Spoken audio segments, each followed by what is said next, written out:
तो स्वामी जी कहते हैं कि भगवान अपने भक्तों की सदैव रक्षा करते हैं। तो कैसे करते हैं?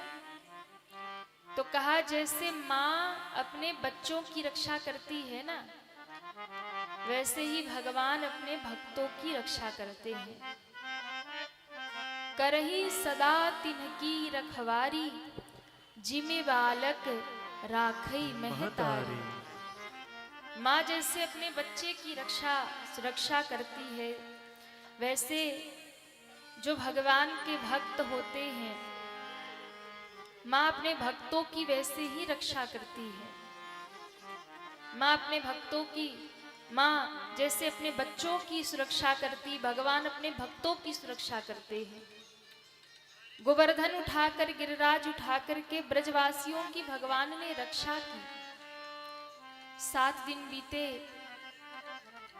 और कहते हैं कि इंद्र को लगा कि अब तो ब्रजवासियों की बुद्धि ठिकाने आ गई होगी। मेरी पूजा टाली थी, अब उन्हें पता चला होगा कि इंद्र की पूजा छोड़ने का परिणाम क्या होता है। अब चल करके देखना चाहिए क्या हाल है। देखने के लिए जैसे ही इंद्र आए तो इंद्र ने क्या देखा कि 7 दिन और 7 रात तक भयंकर वर्षा होने के बाद भी ब्रजमंडल में धूल उड़ रही है, जल की एक बूंद भी दिखाई नहीं पड़ी।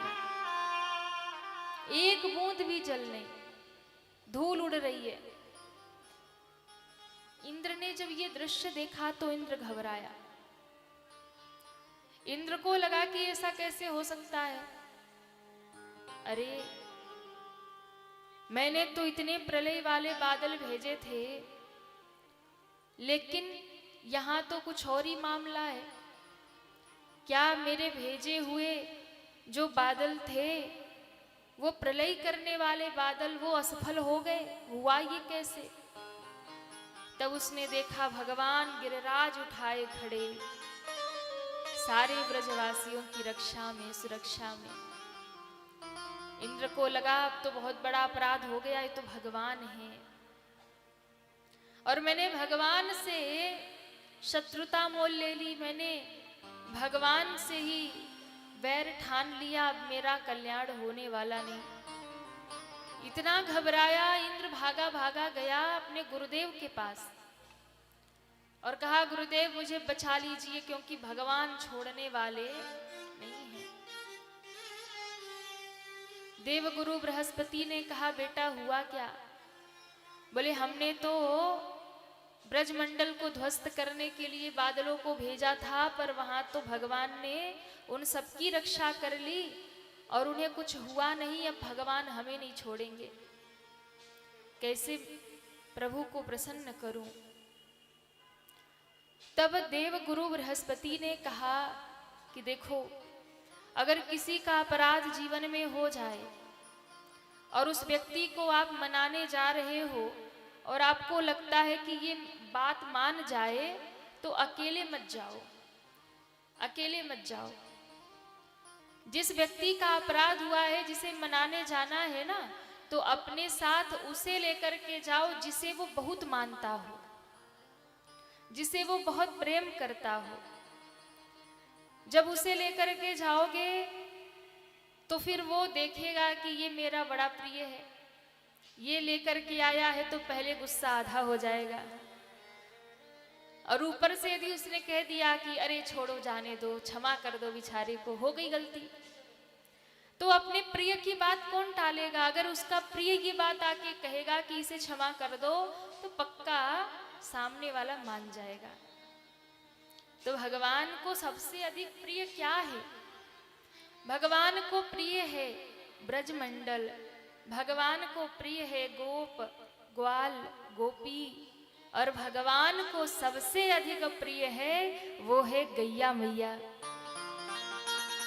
गाय भगवान को प्रिय है, जिनके लिए ठाकुर जी गोपाल बन गए। तुम गैया को आगे करके जाओ, कामधेनु को आगे कर लिया, पीछे पीछे पूंछ पकड़ के इंद्र आया। जैसे गैया मैया आई ना तो भगवान दौड़ करके आए। भगवान ने देखा मेरी प्रिय गौ माता आ रही है। भगवान दौड़ कर गए और गैया मैया को, कामधेनु को हृदय से लगा लिया और फिर बड़े प्रेम से सहलाते हुए कहा, माँ कैसे आना हुआ? उसने कहा कि आई नहीं हूं, लाई गई हूं। लाई गई हूं मतलब? बोले पीछे देखो।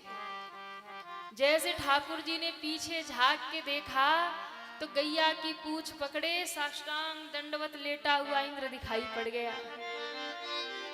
भगवान ने कहा, इसको कहां से उठा लाई? बोले प्रभु अब तो उसी से बात करिए। भगवान आए, बोले उन इंद्र को बोला उठो। इंद्र उठे, हाथ जोड़े, प्रभु क्षमा कर दो, अभिमान आ गया था मुझे, मैं खुद को भगवान मान बैठा था। भगवान ने कहा वो सब तो ठीक है, पर अब तुम क्या कहना चाहते हो? बोले अब तो यही कहना चाहता हूं कि संसार में सब जगह आपकी सत्ता है और जिसे आप स्वीकार कर ले, जिसे आप अपना बना ले, संसार में उसका कोई भी कुछ बिगाड़ नहीं सकता। आप जिसे अपना बना ले उसका कोई कुछ बिगाड़ नहीं सकता। जब तेरे गोकुल पर आई विपदा भारी, जब तेरे गोकुल पर आई विपदा भारी, एक इशारे में सारी विपदा टाली, उठ गया गोवर्धन जिसे तूने उठा लिया, सब दुख दूर हुए जब तेरा नाम लिया, सब दुख दूर हुए जब तेरा, ब्रज के नंदलाला राधा जी के सावरिया, सब दुख कब जब तेरा, सब दुख जब तेरा। भगवान ने कहा, अरे इंद्र तुमने अपराध तो किया है लेकिन मैं तुम्हें क्षमा करता हूं। देखिए भगवान ने बहुत ज्यादा क्रोध इंद्र पर नहीं किया। क्यों नहीं किया? क्योंकि जब भगवान ने गोवर्धन उठाया तो गैया गोपी ग्वाल सब भगवान के साथ गोवर्धन के नीचे खड़े थे, बड़े निकट आ गए सब भगवान के। 7 दिन और 7 रात तक सब भगवान को घेरे खड़े थे, भगवान के निकट आ गए उनके सारे भक्त। इसलिए भगवान बहुत ज्यादा नाराज नहीं है, लेकिन भगवान नाराज हुए थे ब्रह्मा जी पर। ब्रह्मा जी जब परीक्षा लेने के लिए आ गए थे तो उन्होंने सारी गैया गोप ग्वाल सब चुरा लिए और ब्रह्मा जी को लगा कि ये कैसा भगवान है, ये तो जूठा खा रहे, इन ग्वालों के गैया चरा रहे, साधारण मनुष्यों की तरह, जैसे कोई साधारण मनुष्यों का बालक होता है। कहाँ गई सारी वेद की मर्यादा कि भगवान को पवित्र वस्तु ही समर्पित करनी चाहिए, भगवान के साथ भगवान का व्यवहार करना चाहिए, पर यहाँ भगवान जैसा कुछ दिख ही नहीं रहा। इन ग्वाल बालों के साथ खेलते हैं, खाते हैं, सोते हैं, जूठा भी खा लेते हैं, किसी ग्वाल के मुंह का निकाल के भी खा लेते हैं। तो ब्रह्मा जी को आश्चर्य हुआ, कैसा भगवान है। परीक्षा लेने के लिए सारे गैया ग्वाल बाल चुरा लिए और लेकर के ब्रह्मलोक चले गए। तो भगवान ने भी अपनी महिमा प्रकट कर दी। भगवान ने जब ब्रह्मा जी ने गैया ग्वाल बाल चुराए तो ठाकुर जी स्वयं ही गैया ग्वाल बाल बन गए और सब बन करके ठाकुर जी लीला कर रहे हैं सारे ग्वाल बालों के संग। अब तो जितनी भी गोपियां हैं ना, उनको गैयाओं से, ग्वाल बालों से और प्रेम होने लगा, क्योंकि वो उनके पुत्र तो है नहीं, साधारण तो है नहीं, वो तो भगवान ही है, रूप बना लिए उतने। अब भगवान के लिए क्या बड़ी बात है, वो करोड़ों रूप बना सकते हैं, वो कड़कड़ में व्याप्त हैं। ब्रह्मा जी जब लेकर के आए और इधर भगवान ने लीला कर दी, स्वयं ब्रह्मा बन के बैठ गए। द्वारपालों से कह दिया, देखो आजकल बहुत नकली ब्रह्मा घूम रहे, किसी को भीतर मत आने देना। ब्रह्मा जी जब आए और ब्रह्मा जी घुसने लगे तो द्वारपालों ने रोक दिया, बोले रुक जाओ भाई, भीतर नहीं जाना। ब्रह्मा जी सोचने लगे कि मेरे द्वारपाल मुझसे इस तरीके से बात कर रहे हैं, आज तक तो ऐसा हुआ नहीं। अरे भाई क्यों रोक रहे हो, क्या हो गया, मैं तुम्हारा ब्रह्मा पहचान नहीं रहे हो, हमसे ऐसे बात कर रहे हो। बोले हमें पता है आजकल बहुत नकली ब्रह्मा घूम रहे हैं, हमारे ब्रह्मदेव तो भीतर बैठे हैं, तुम नकली रूप बना के आ गए हो, हमें पता है, भागो यहां से। ब्रह्मा जी पृथ्वी पे देखने आए, क्या हुआ कैसे हुआ, आए तो सारे ग्वाल बाल बछड़े गैया सब दिख रही है। ब्रह्मा जी की बुद्धि चकरा गई, समझ गए ये भगवान की लीला है। आकर के स्तुति करते हैं और करके चले जाते हैं, पर भगवान अपने मुख से कुछ भी नहीं बोले ब्रह्मा जी से। जल्दी जल्दी स्तुति गाई और ब्रह्मा जी भागे, क्योंकि भगवान कुछ बोले ही नहीं, घबरा गए थे ब्रह्मा जी। लेकिन इंद्र से भगवान बात भी करते हैं और क्षमा भी करते हैं, क्योंकि ब्रह्मा जी का अपराध ये था कि ब्रह्मा जी ने भक्त और भगवान को अलग कर दिया था। ग्वाल बालों को चुरा लिया, गैया बछड़ों को चुरा लिया, अलग कर दिया। पर इंद्र के कारण सब और नजदीक आ गए भगवान के। इंद्र ने जब लीला करी तो सब नजदीक आ गए। तो इसलिए भगवान प्रसन्न है कि मेरे भक्त मेरे और करीब आ गए। पर भगवान ने डांट लगाई, कहा सुनो, आज के बाद मेरे भक्तों की ऐसी परीक्षा मत करना। प्रणाम करके इंद्र भागे। तो भगवान ने ब्रजवासियों की रक्षा की, उसी प्रकार से जैसे एक माँ अपने बच्चे की रक्षा करती है। माँ तो करुणामयी होती है ना, उसके भीतर करुणा भरी होती है, कृपा भरी होती है। और मैं कई बार कहती हूँ कि संसार में पुत्र कुपुत्र तो हो जाते, पर माता कुमाता नहीं होती। माँ जो होती है, अगर बेटा नालायक भी होता है ना, तो भी माँ सब कुछ सहन करेगी, पर कभी अपने बच्चे को कभी वो श्राप नहीं देती है, कभी अपशब्द नहीं कहती है। उसके हृदय से अपने बच्चे के लिए कभी श्राप नहीं निकलता। वो जब भी देती है तो आशीर्वाद देती है। उसके मन में बस एक ही भाव रहता, जैसा भी है, जहां भी रहे, प्रसन्न रहे, सुखी रहे। पर आज के समाज में माँ को कौन समझता है। बच्चे पढ़ लिख जाते हैं तो बड़े शहरों में जाके बस जाते हैं। माँ बाप की तो किसी को नहीं पड़ी ना। जब तक जरूरत है तब तक माँ से बात होती है, जरूरत नहीं है तो माँ कभी फोन भी करे तो बच्चे डांट देते हैं, क्यों डिस्टर्ब करती हो, अब हम बड़े हो गए, अब हमारी चिंता मत किया करो। माँ को डांट देते हैं, लेकिन माँ का मन मानता ही नहीं है। अगर रात को 12 बज जाए और बेटा घर नहीं आया हो ना, सब सो जाएंगे, पर माँ बैठी बैठी रास्ता देखती है कि अभी आया नहीं है।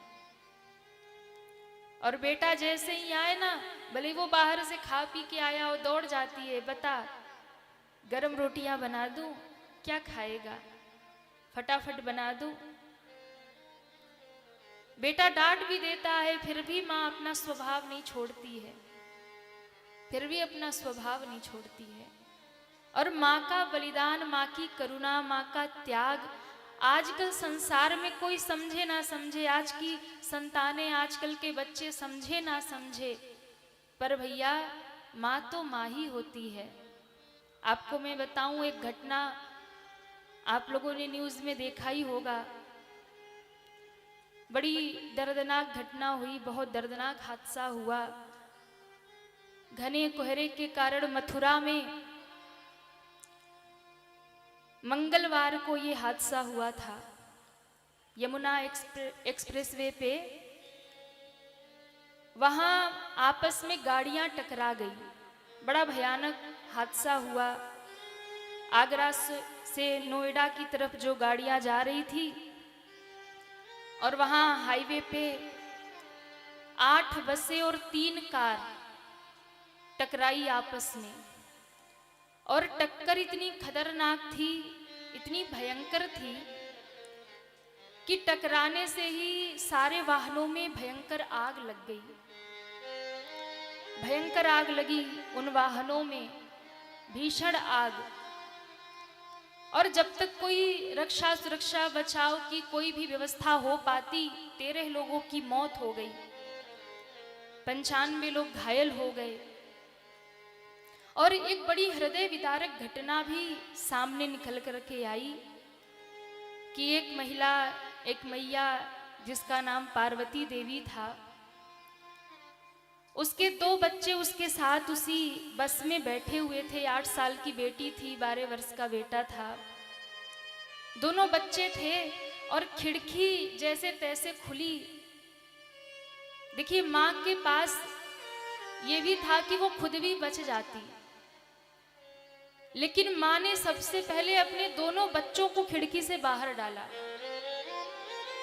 कि ये दोनों सुरक्षित हो जाएं, फिर मैं अपना देखूंगी कि बच पाऊंगी कि नहीं।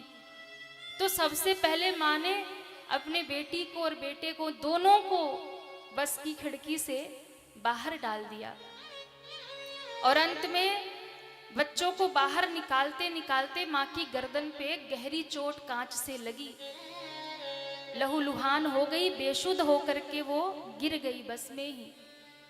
और इतनी तेज आग लगी थी, अब 8 बसें 3-4 कारें थी। जब वो गिरी तो इतना भयानक धुआं था, ऐसी आग की लपट थी कि वो माँ लापता हो गई। देखिए माँ का त्याग, माँ का त्याग देखिए। बच्चे तो कभी भी कुछ भी कह देते हैं ना कि तुमने हमारे लिए किया क्या है।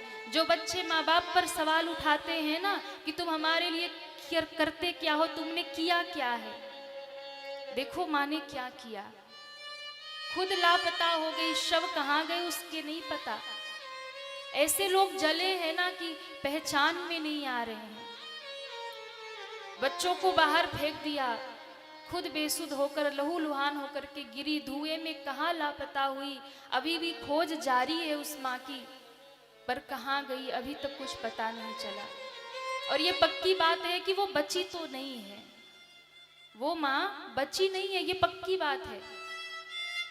क्योंकि ऐसा भयानक हादसा था, ऐसी टक्कर थी, दूर तक उसकी आवाज सुनाई दी जब आपस में ये टकराए सारे वाहन। इतनी भयानक दर्दनाक घटना हुई और उस माँ की ममता आज निकल करके बाहर आई। खुद लापता हो गई पर उसने अपने बच्चों की जान बचा ली। बच्चे सुरक्षित बाहर आ गए। आज के समाज में आजकल के बच्चों को देखना चाहिए ये उदाहरण, जो बड़ी बेरहमी से माँ बाप को घर से निकाल देते हैं, माँ को वृद्धाश्रम छोड़ आते हैं। हो सकता है कभी वो भी बच्चा अपनी माँ से रूठ जाता, वो बेटा भी बड़ा होकर कभी उस माँ को वृद्धाश्रम छोड़ आता, कोई कहा नहीं जा सकता ना। लेकिन फिर देखो उस माँ की ममता, बच्चों को बाहर निकाल दिया, उन्हें बचा लिया, खुद लापता हो गई। ये एक माँ का बलिदान है और आज के समाज के लिए उदाहरण है। कई तो समाज में ऐसे हैं जो माँ को गालियां भी देते हैं। बहुत दुर्दशा है। मैं आप सबसे निवेदन करूं, बड़ा हृदय द्रवित हुआ इस घटना को सुनकर। और ये जब हादसा हुआ तो मैंने थोड़ा बहुत देखा, सोशल मीडिया पे न्यूज़ में ये बातें आ रही थी, पर आज जब ये घटना निकल के आई तो हृदय बड़ा भाव से भर गया, हृदय विदीर्ण हो गया कि देखो एक माँ का बलिदान, देखो एक माँ की ममता, देखो खुद लापता हो गई, बच्चों को बचा लिया। वो चाहती तो पहले खुद बाहर भी निकल सकती थी, पर उसने पहले अपने बच्चों को बचाया। मैं तो व्यासपीठ से श्री भगवान से यही कामना करती हूँ कि वो माँ कहीं घायल भी हो तो मिल जाए, स्वस्थ हो जाए श्री भगवान के चरणों में। और जो नहीं रहे उनके लिए भी संवेदना प्रकट करती हूँ। भगवान उनके परिवार को दुख सहने की शक्ति प्रदान करे, क्योंकि जो भी निकले थे यात्रा में, किसी के पिता रहे होंगे, किसी के भाई रहे होंगे, किसी के पति रहे होंगे, किसी का बेटा रहा होगा, किसी का परिवार रहा होगा। उनके परिवारों को प्रभु दुख सहने की शक्ति प्रदान करे, उन्हें अपने चरणों में स्थान दे। और जो अभी घायल हैं उन्हें प्रभु जल्द से जल्द स्वस्थ करे। सबके प्रति संवेदना प्रकट करते हैं, भगवान के चरणों में प्रार्थना करते हैं।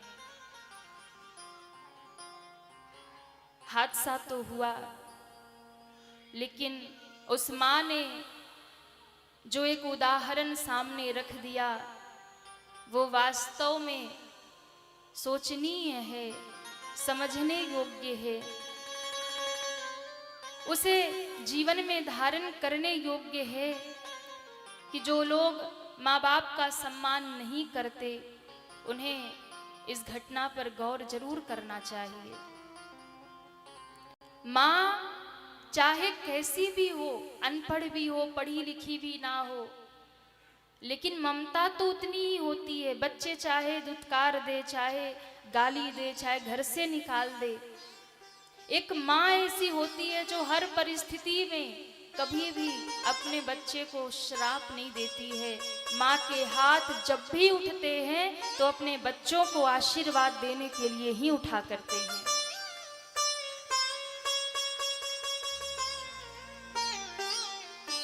जिनके घर में माँ बाप होते हैं ना, वो सम्मान नहीं करते हैं। यदि आपके सर पे माँ बाप है ना तो आप सौभाग्यशाली हैं। माता पिता की छत्र छाया यदि आपके सिर पे है तो आप सौभाग्यशाली हैं। उनका सम्मान करिए, उनका आदर करिए। माता पिता यदि आपके आंगन में है तो भैया आप बड़े भाग्यशाली हैं। और जिस दिन आपके घर में माता पिता नहीं होंगे ना, उस दिन उनकी कीमत समझ में आएगी। आज हैं तो आपको कीमत समझ में नहीं आती, आप कुछ भी माता जी को बोलते हैं, पिताजी को बोलते हैं, कुछ भी सुना देते हैं। वो कुछ बताते हैं तो आप कहते चुप बैठिए, हमें सब पता है। माँ कहती है बेटा टाइम से खा लिया कर, समय से घर आ जाया कर, आप चुप करा देते हो। उनकी कमी आपको तब पता चलेगी ना जब वो नहीं होंगे। ध्यान रखिएगा, वृक्ष यदि बहुत पुराना हो जाता है ना, भले ही वो आपको फल ना दे, वो आपको पुष्प ना दे, लेकिन यदि पुराना से पुराना वृक्ष भी आंगन में पड़ा है ना, फल नहीं दे सकता, पुष्प नहीं दे सकता, पर छाया जरूर देता है। पुराने माँ बाप, आपके बूढ़े माँ बाप यदि घर में बैठे हैं तो भले ही वो आज के समय के हिसाब से आपके साथ नहीं चल पा रहे होंगे, उन्हें नहीं ज्ञान है आज के समाज का, आज की टेक्नोलॉजी का, वो नहीं चल पा रहे हैं आपके साथ तो कोई बात नहीं। लेकिन यदि बूढ़े माँ बाप घर में पड़े हैं ना, वो आपके लिए कुछ नहीं कर सकते पर आपको आशीर्वाद जरूर दे सकते हैं। और जिस बच्चे के साथ माँ बाप का आशीर्वाद होता है ना, संसार में बड़ी से बड़ी समस्याएं भी उसका कुछ बिगाड़ नहीं पाती हैं। जिस दिन माँ नहीं होगी, जिस दिन पिता नहीं होंगे ना, उस दिन उनकी कीमत समझ में आएगी। उस दिन घर में लगेगा कि हमने क्या खोया है। कभी जाकर उन बच्चों को देखा करिए जिनके सर पे माँ बाप का साया नहीं है। कभी उनसे जाके पूछ लेना जो माँ के लिए तड़पे हैं, जो पिता के लिए रोए हैं। कभी जाके उनसे पूछ लेना कि माँ बाप की कीमत क्या होती है। आपके पास यदि माँ बाप हैं तो आप सौभाग्यशाली हैं। उनसे पूछो ना जिनके सर पे माँ बाप नहीं है, उनकी कीमत वो बताएंगे। जो माँ के लिए तड़पे हैं, माँ के दुलार के लिए, जो पिता की दुलार के लिए तड़पे हैं, रोए हैं, वो आपको बताएंगे कि माँ बाप की कीमत क्या होती है। वो आपको बताएंगे। इसलिए मैं अपनी व्यासपीठ से आपको निवेदन करूं, ये तो एक घटना जो सामने आई सो आई, ऐसी हजारों लाखों कहानियां हैं जिसमें माँ ने स्वयं का, माँ बाप ने अपना बलिदान दिया और अपने बच्चों को सुरक्षित किया है। ऐसी बहुत कहानियां हैं संसार में। इसलिए माँ बाप की अहमियत समझिए, उनकी कीमत समझिए। गर किस्मत तेरी अच्छी है तो लक्ष्मी तेरी दासी है। गर किस्मत तेरी अच्छी है तो लक्ष्मी तेरी दासी है। कर लो माँ बाप की सेवा, उनके चरणों में ही मथुरा है और काशी है। उनके चरणों में ही मथुरा और काशी है। एक माँ जब होती है ना तो घर भरा रहता है। पिता चौखट पे बैठे रहते हैं ना तो लगता है कि संसार में सब कुछ मिला हुआ है। और जिस दिन घर में माँ नहीं होती ना, उसी दिन घर में अंधेरा हो जाता है। जिस दिन चौखट पे पिता नहीं होते ना, उस दिन वो चौखट सूना हो जाता है। फिर उस चौखट का कोई महत्व नहीं। जिस आंगन में माँ ना हो उस आंगन का कोई महत्व नहीं, वो खाली खाली है महाराज। इसलिए एक माँ बाप ऐसे हैं जिनका स्थान संसार में कोई पूरा नहीं कर सकता। एक माँ बाप ऐसे हैं। इसलिए माता पिता यदि आपको मिले हैं तो आप उनका सम्मान करिए, उनका आदर करिए। सारा परिवार भरा हो, पूरा घर भरा हो, पर एक माँ नहीं हो ना तो घर खाली खाली लगता है। घर में सब हो, बच्चे भी हो, पत्नी भी हो, रिश्तेदार हो, पूरा परिवार हो, भाई बहन भी हो, पर यदि माँ बाप नहीं है, एक माँ नहीं है ना तो सब खाली खाली लगता है, सूना सूना लगता है। और एक माँ जब घर में रहती है तो लगता है किसी और की जरूरत ही नहीं है, भरा भरा लगता है घर। जब आप संसार में सब कुछ प्राप्त कर लोगे ना और बहुत आगे बढ़ जाओगे, सब कुछ पा लोगे, लेकिन यदि माँ को खो दिया है ना तो जब आप घर में लौट कर आओगे तो कोई आशीर्वाद देने वाला नहीं मिलेगा, कोई ये पूछने वाला नहीं मिलेगा कि तुमने खाया कि नहीं खाया। दुनिया में सब लोग सब कुछ पूछ लेते हैं।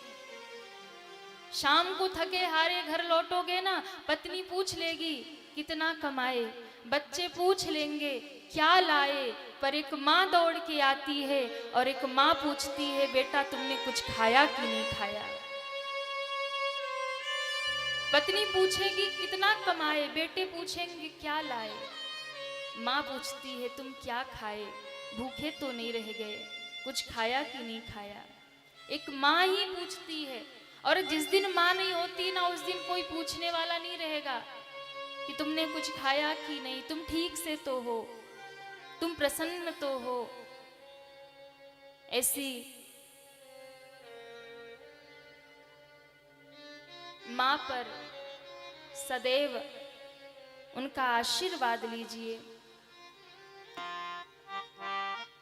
बड़ा प्यारा एक भाव। चाहे घर में सब भरे हों, एक माँ नहीं हो तो घर की दशा क्या लगती है। भले ही भरल पूरल पूरा परिवार लागता हो, परिवार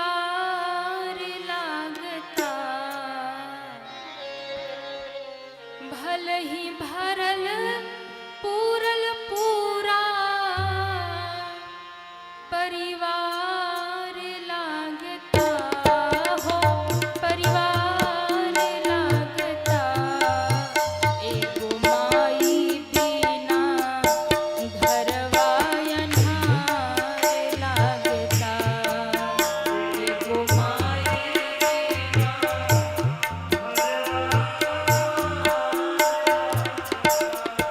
एगो माई बिना घरवा अन्हार लागता।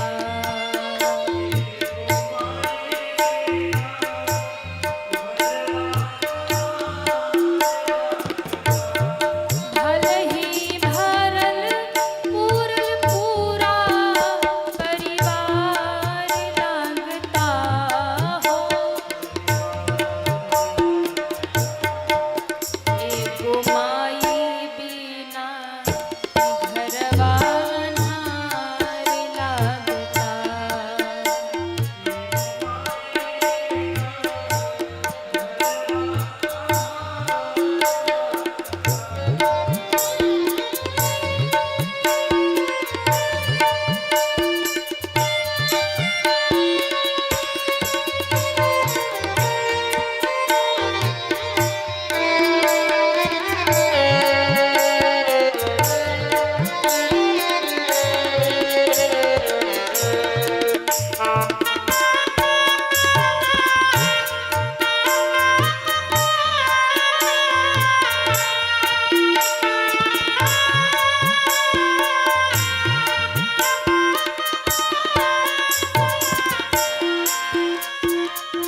घर में सब हो, पूरा परिवार हो। एक माँ जब नहीं होती है ना, जिस दिन माँ चली जाती है, रिश्तेदार भी है, पूरा परिवार भी है, पर एक माँ जब आंगन में नहीं दिखती है तो घर के हर कोने में अंधेरा दिखाई पड़ता है।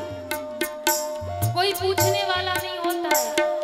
ऐसा लगता है कि अभी किसी घर में से माँ निकल के आएगी और कहेगी बेटा क्या खाओगे, हाँ? कहाँ जा रहे हो?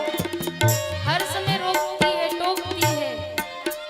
उसकी ममता, उसका सीधा साधा स्वभाव, सबसे प्रेम करना। कोई नहीं बोलता तो भी उसको पूछ लेती है बेटा, डांट भी दे तो भी बार बार पूछती है, बार बार जाती है। माँ जैसा संसार में कौन हो सकता है? सीधा साधा स्वभाव रहे, सबका से लगाव।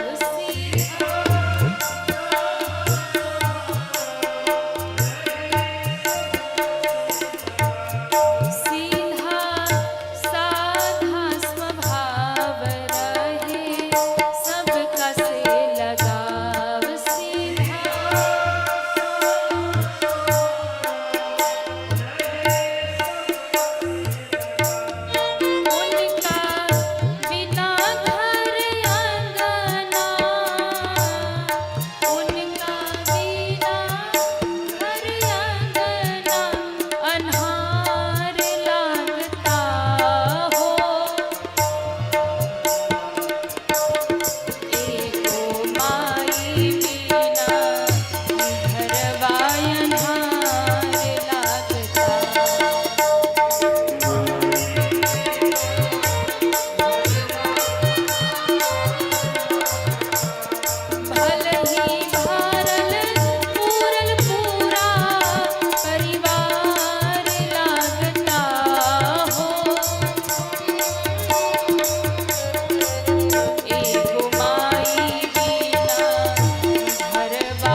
आवाज लगाओगे पलट कर कोई जवाब नहीं देगा। माँ को बुलाओगे पर कोई बोलने वाला नहीं है, क्योंकि माँ नहीं है। माँ की कमी को कोई पूरा नहीं कर सकता। संसार में कितना भी कोई कर दे, पर माँ जैसा हृदय, माँ जैसा दुलार दूसरा कोई और नहीं दे सकता। एक बेटे की आवाज है जब माँ को पुकारता है घर में, माँ नहीं मिली। कह के केकरा के बोलाई हमरा, कहाँ बाड़ी माई कह के।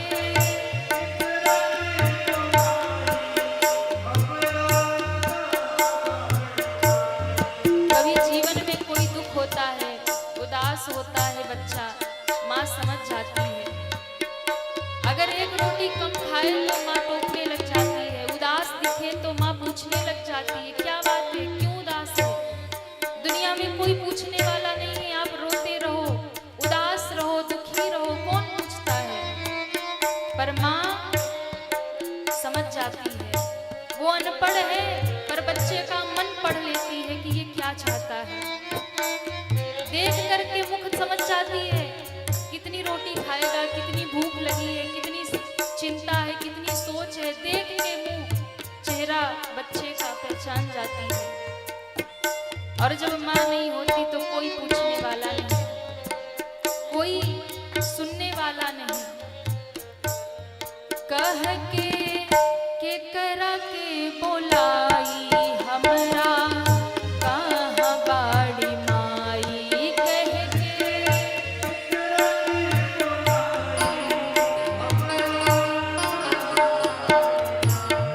तोहरा ममता के हमारा,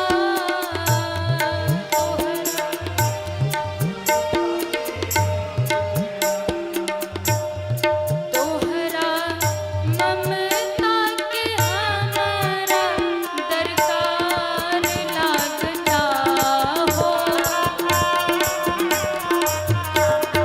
एगो माई बिना घरवा अन्हार लागता।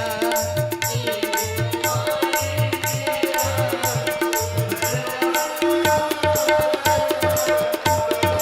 भलही भारल पूरल पूरा,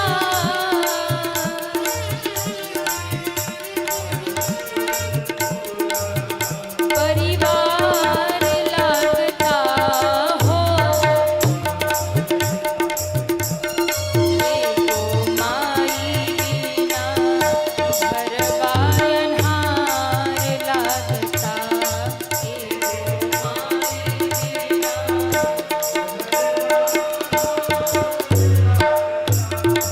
एगो माई बिना घरवा अन्हार लागता।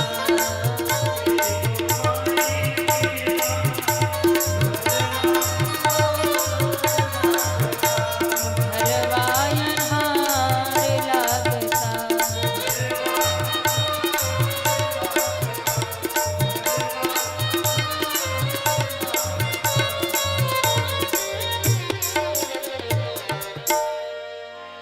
एगो माई बिना घरवा अन्हार लागता।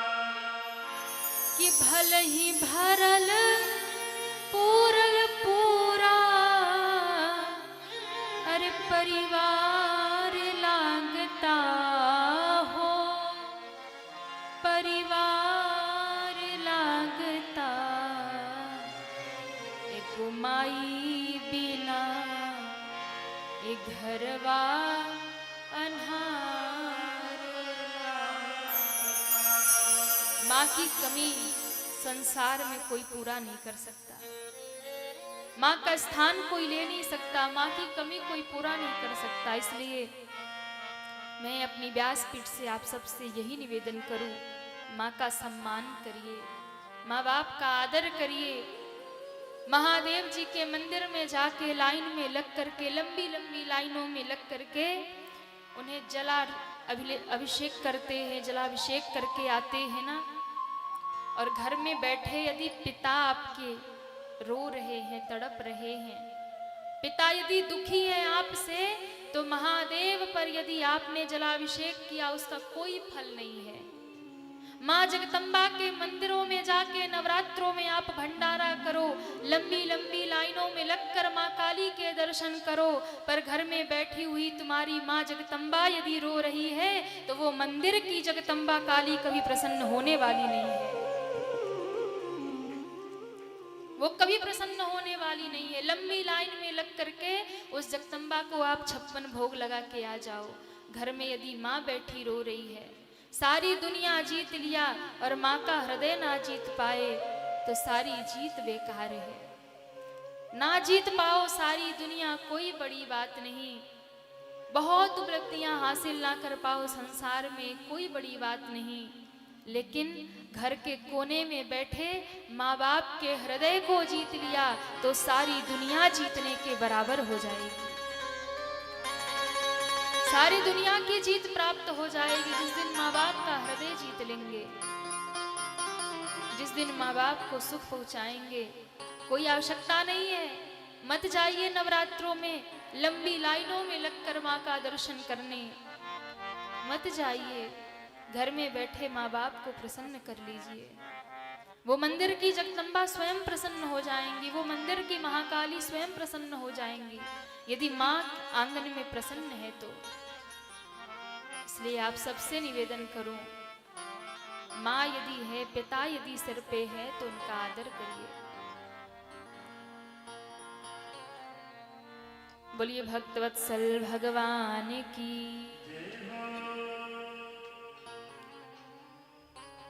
करही सदा तिनकी रखवारी, जिमी बालक राखई महतारी। भगवान भी अपने भक्तों की वैसे ही रक्षा करते हैं, जैसे माँ अपने बालक की देखभाल करती है, रक्षा करती है, इसी प्रकार ब्रजवासियों की भगवान ने भी रक्षा करी।